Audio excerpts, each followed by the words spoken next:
Hello friends, कसे आहात तुम्ही सगळे? तर आज आपण जुहू येथील इस्कॉन टेम्पलमध्ये जाण्यासाठी निघालो आहे.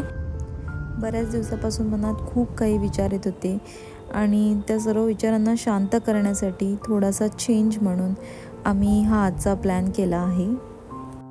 रस्त्याला खूपच अशी ट्रॅफिक लागली होती आणि जिथे आम्ही अर्धा तासात पोहोचू शकत होतो तिथे आम्हाला जवळजवळ 1 तास लागणार होता या ट्रॅफिकमुळे.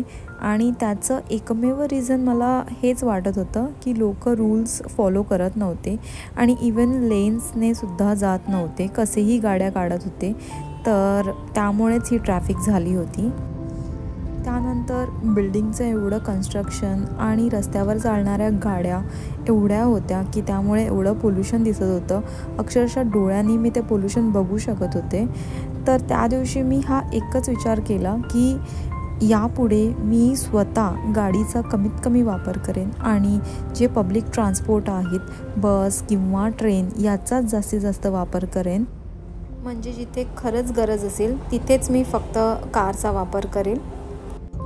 पोल्युशन बघून जेवढं जास्त मनाला वाईट वाटलं होतं, त्यानंतर ही हिरवीगार झाडं बघून मनाला तेवढीच जास्त प्रसन्नताही वाटली.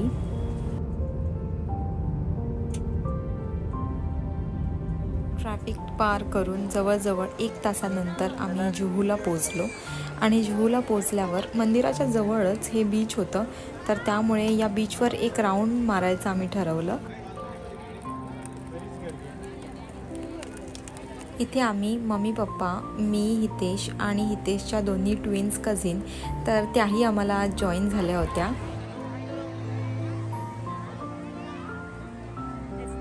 बीचवर एक राऊंड मारून फायनली आम्ही इस्कॉन मंदिराच्या जवळ येऊन पोहोचलो. आज संडे असल्यामुळे मंदिरात सुद्धा खूपच अशी गर्दी होती.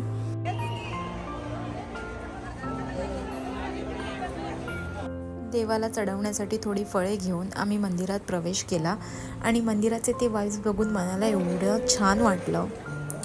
आम्ही मंदिरात पोचलो आणि नेमकी तेव्हाच आरतीला सुद्धा सुरुवात झाली. सगळीकडे फक्त आणि फक्त हरे राम हरे कृष्ण हेच वर्ड्स कानावरती ऐकू येत होते आणि हाच गजर सगळीकडे चालू होता. खूपच वेगळी फिलिंग होती ती.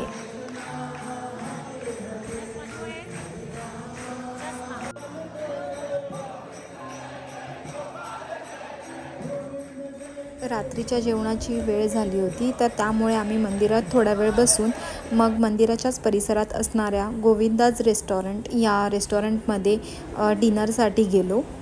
मंदिराच्या परिसरात असणारं खूपच असं छान असं रेस्टॉरंट आहे हे.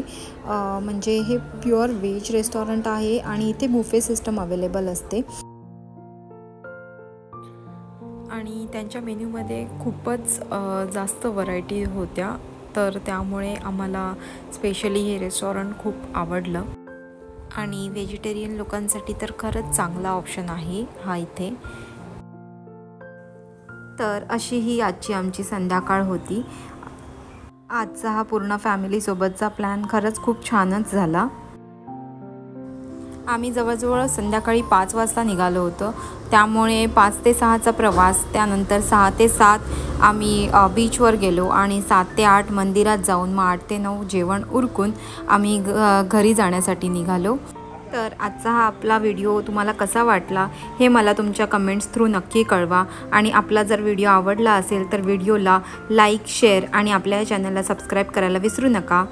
भेटूया आपण लवकरच नवीन अशा व्हिडिओमध्ये. तोपर्यंत बाय, टेक केअर.